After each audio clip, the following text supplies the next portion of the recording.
So I have another question for you, because, as a woman who teaches others healing and leads workshops, teaching people to have the kind of sight that they use in doing healings is something you've been working with for years and years and years. Yeah. And what do you think is the difference between the sight that you teach healing students and the sight that you're talking about? Good question, very good question. Because Mother Earth made it very clear to me, the kind of sight that we use when we do healings and connect to our higher self and see things is a sight that is influenced by the higher self, but that sight uses material experiences and memories from our brain. Yeah.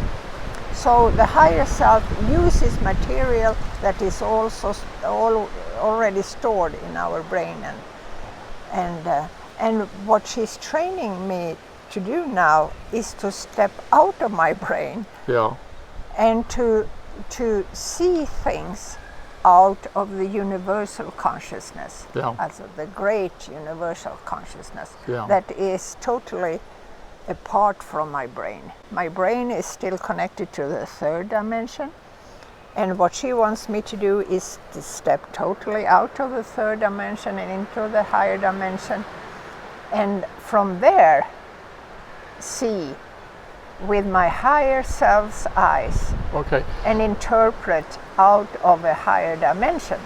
Makes me reflect on something from my background, because when I was going through all of my shamanic training, vision was a primary issue. You were learning to see, but seeing meant seeing in the world.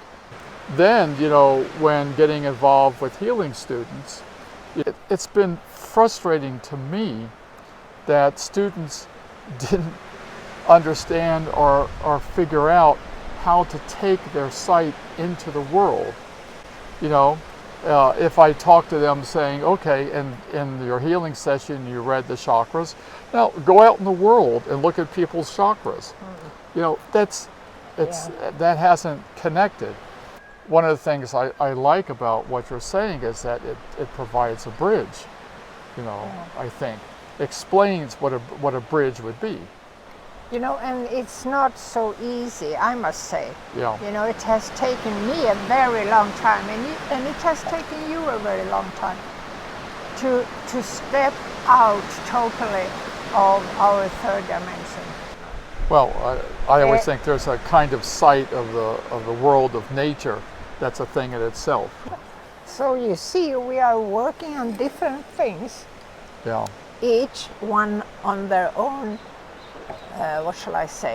development or task or mission. Right now Mother Earth is holding me very strict. I hope she doesn't mind that I take a glass of wine. Yeah, it's her wine. It's her wine, so whatever. And so for me it has been the connection to Earth.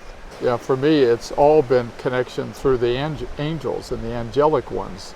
They've been my guides. And so one thing that was sort of interesting was, the reluctance that came up in me to changing myself. There was a point when I could feel with the angels and with what was happening that, if I keep going with this, I'm changing myself in some fundamental way. Yeah. And there's this sense of reluctance, like, oh no, don't go there. Yeah. And I know that feeling. Yeah. So I had to work to get past that. The same actually happened to me, because when Mother Earth today told me the conditions that had to be accomplished in order for me to be able or allowed to go under the ground, Yeah. Afterwards, I got a little kind of, where will this take me?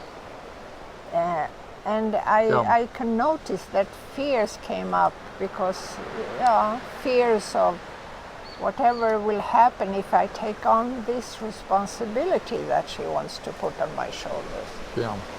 So you have to deal with this if you're on a spiritual path. Yeah, That's how it is. Yeah, letting go. Yeah. Yeah, letting go sounds easy until you're really faced. You really have to do it. Yeah. Oh, we just got our empanadas. I mean, this is the beauty of the work. I mean, doing the work, we're so focused, we're so dedicated, and then when it's done, it's like, we're hungry. Let's get some wine and empanadas. Eating empanadas, drinking wine in northern Argentina. Yeah, that's lovely. Yeah. And we both love it, and we're both here. We both love it. And we have 2 more weeks here, more than 2 more weeks here. And I guess a lot of things will unfold. Yep, I hope it'll be interesting. I hope it will be interesting. Okay. Both for us and for you. Thank you. Yes, and lots of love to everyone who's following us from afar.